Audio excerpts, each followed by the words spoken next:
Hello mga ka-reels! Kung naghahanap ka ng konting pahinga mula sa araw-araw na buhay sa Maynila, ang Arroceros Forest Park ay perpektong lugar para mag-recharge. Nasa puso ng Maynila, ang maliit na parking ito ay isang bihirang green spot na nag-aalok ng katahimikan at sariwang hangin kahit na nasa gitna ng kabisera. Madali lang pupuntahan ang Arroceros, lalo na kung nasa paligid ka ng Manila City Hall. Malapit din ito sa mga kilalang tourist spots tulad ng Luneta at National Museum.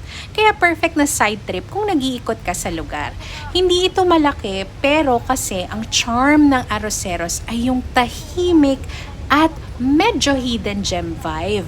Isang lugar na hindi agad matatagpuan ng marami, kaya naman mas relaxing at hindi matao. At free entrance din po dito. Pagpasok mo sa park, agad mong mararamdaman ang malamig na hangin at ang luntiang tanawin. Hindi mo akalain na nasa gitna ka ng syudad dahil sa dami po ng mga puno at mga halaman dito.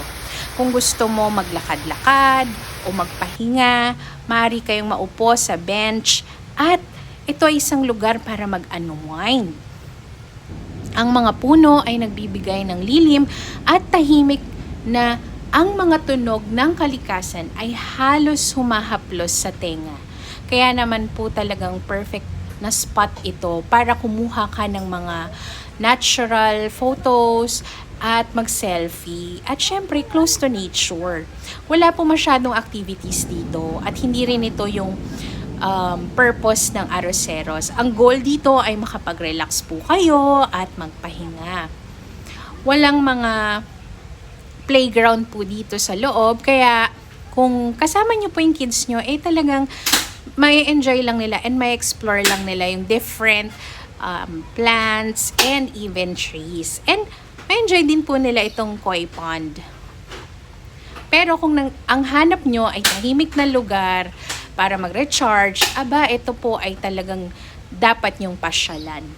Para sa isang park na nasa gitna ng Maynila, maayos ang kalinisan at maintenance ng Arroceros. Ang mga halaman at puno ay mukhang malusog at maayos ang paligid.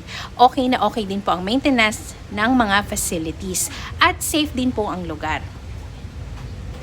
Isa sa pinakamagandang aspeto ng Arroceros Park ay ang kontribusyon nito sa kalikasan.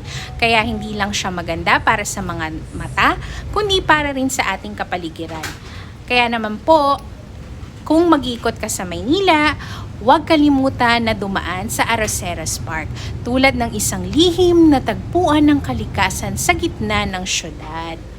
At ang simpleng puno at halaman lang dito ay sapat na para makaramdam ka ng tahimik na relaxation.